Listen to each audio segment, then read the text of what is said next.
Why artists can't just beat depression. Now let's watch this. Let's watch this. That seems interesting. Like I like watching interesting shit on stream. You know what I mean?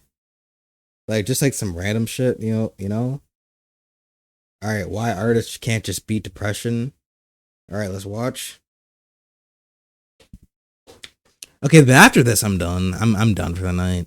Being an artist is kind of a sign of a certain kind of dysfunction. Shout out David Bowie. Dysfunctionalism anyway. Through the shit I go through, I deal with anxiety. R.I.P. Juice WRLD, man. Fucking just because go. you got money, don't mean that shit don't solve nothing. I definitely No, wait, did I pause the video? was going RIP, through a bro. drug problem, and I think it was more my state of mind. I was just pretty depressed. Even while successful? Yeah, I think it started. With success? Yeah. But you know, I guess that's my problem. No, but let's deal with your problem. But if you deal with my problem, I might not be able to do these things again, you see. I feel like I'm dead. But you're not. I'm alive, but I'm dead.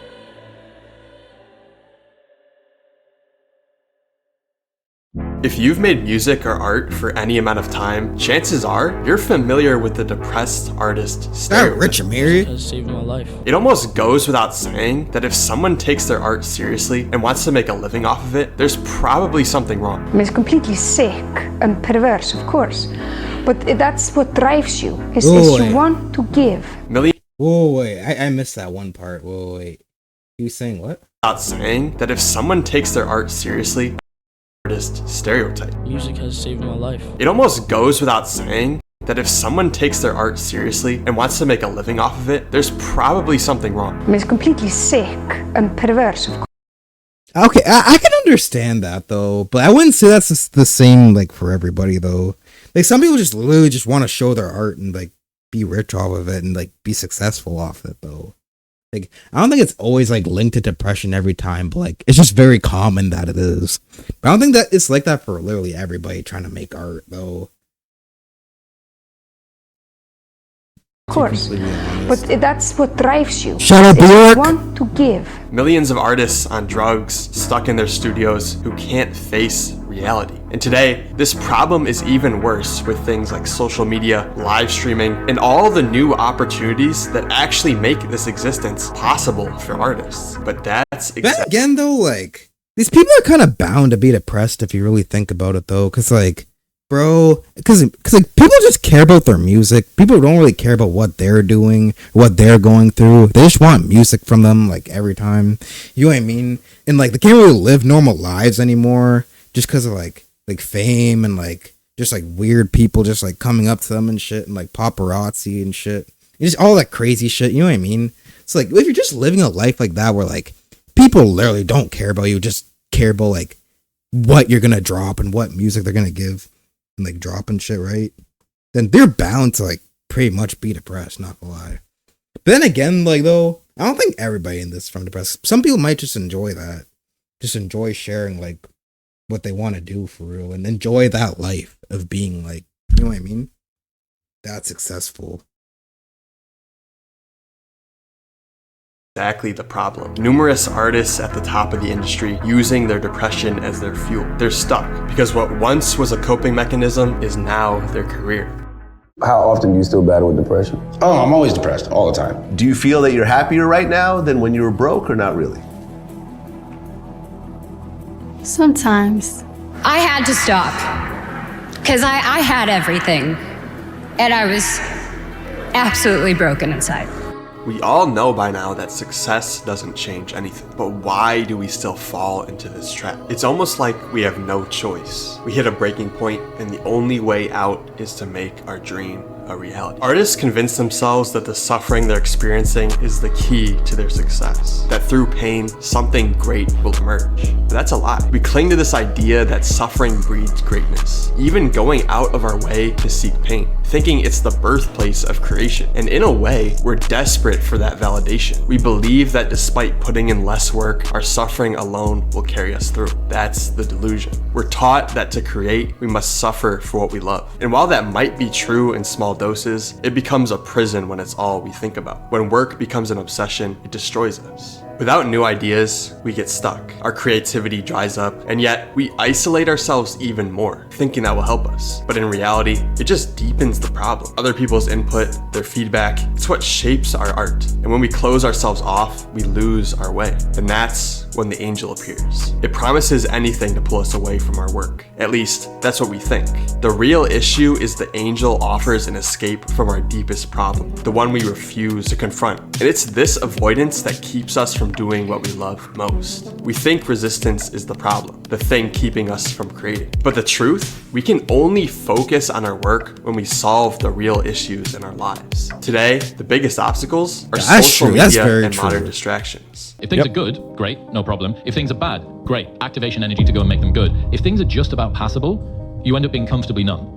Progress won't happen until we face these distractions head on. The moment we break free from them, the energy we've been lacking floods in. The ideas force themselves onto the canvas, but then there's a catch. As artists, we fear that if we leave social media behind, we'll never succeed. It feels like social media is where trends happen, where breakthroughs are made, but that's only half the truth. Social media works this way because it imitates reality. Think about it. Every action in real life changes our outcomes. Stopping at a red light could mean meeting someone new or changing the course of your entire day. Life is a constant lottery, but the problem is we isolate ourselves. We sit at home thinking that suffering alone will earn us success, that it's our only way forward. But it's real life and those real world interactions that provide the deepest fuel for our art. In a world where everyone looks online for inspiration, those connected to real life experiences are the ones who stand out. Their ideas have depth, rawness, and randomness that the internet can never replicate.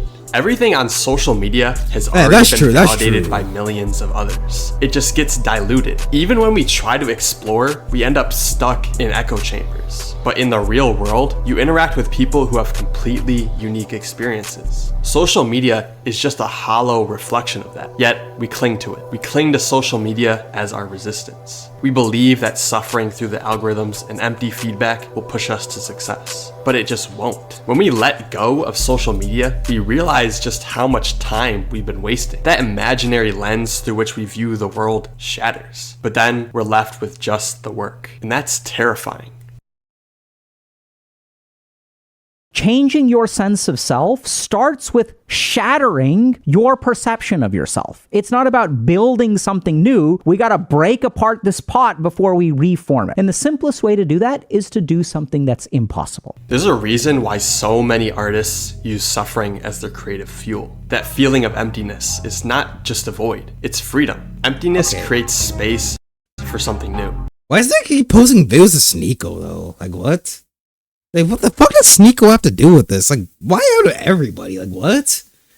Why does he just keep putting videos of Sneeko for this? Like, it's in that empty space that the next big idea emerges, but only if we're willing to see it. For some artists, they have to go to the brink, quitting everything, giving up hope, even losing themselves in the process. Ironically, it's when they lose everything that they finally find the hope they've been chasing all along. That whole experience, because there was a 6-month stretch where I genuinely wanted to die every second of every day. I was so low. It was absolute rock bottom. I'd never been that low in my life. It's like, wait, I needed to experience that because it helped me grow and evolve and put things into perspective, what matters, what doesn't, how to behave, how to move. Like, yes, like those experiences mean the world. And honestly, take it from me, my lived experience, the worst things that happen in your life tend to be the most important parts of your life. In hindsight, you know what I mean, tend to be, like, in a weird way, the best things that could ever happen to you because it puts things into perspective. The best artists end up choosing their sacrifice. They pick a path, knowing full well it might destroy them. But in that choice, their vision sharpens. It's no longer about whether they succeed or fail. It's about devoting themselves fully to the craft. And in that commitment, everything changes. Often, it somehow works. All their failures, all their suffering, gives them the clarity to see what might actually succeed. Depression, in a twisted way, becomes the ultimate creative tool. Without it, much of the art we love just wouldn't exist. But here's the danger: getting stuck in that state. Instead of pushing through, many of us, myself included, sit in the pain. We don't let it transform us. We just sit there paralyzed. That's where we fail. But the emptiness, that space where everything falls apart, that's where the real opportunity lies. That's where artists find their edge. They don't just sit with the pain, they learn to weaponize it, turning it into something that makes them stand out. This no man's land is where new, groundbreaking work. That's what you got to do, bro. You know what I mean? Like, got some shit on your chest, bro, some pain, bro. Let that shit out through a song, bro. Like, and then that's good because, like, okay, it might be damaging to you, like, to your mental, like, over time, but, like, at least, like, if you're talking about, like, what's really going on with yourself, someone else could really relate to that, and then that's how, like, they'll be attached to what you do for real, like, in your music and shit. Like, there's always going to be people that relate to that, so that's why it's really good to talk about, like, your pain and shit, like, you're suffering with and shit. Then again, it will damage you over time, though. That, like, that is, like, a true fact, though.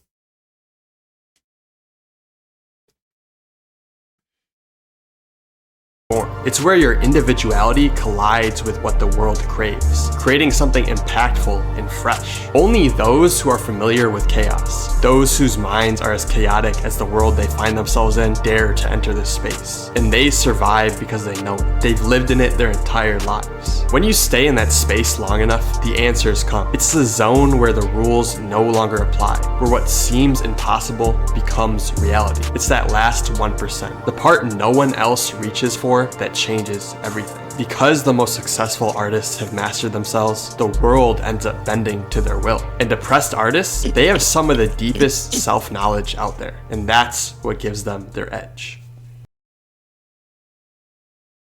That was a cool video. I fucked with that. I'm gonna give that shit a like. I fucked with that video. I don't know. I just like playing like just videos like this, like just those videos on like information and shit, like on stream.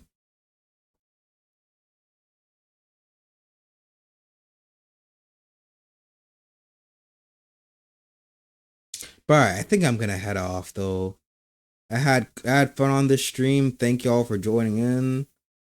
Like, make sure to follow, subscribe, all that shit. All right.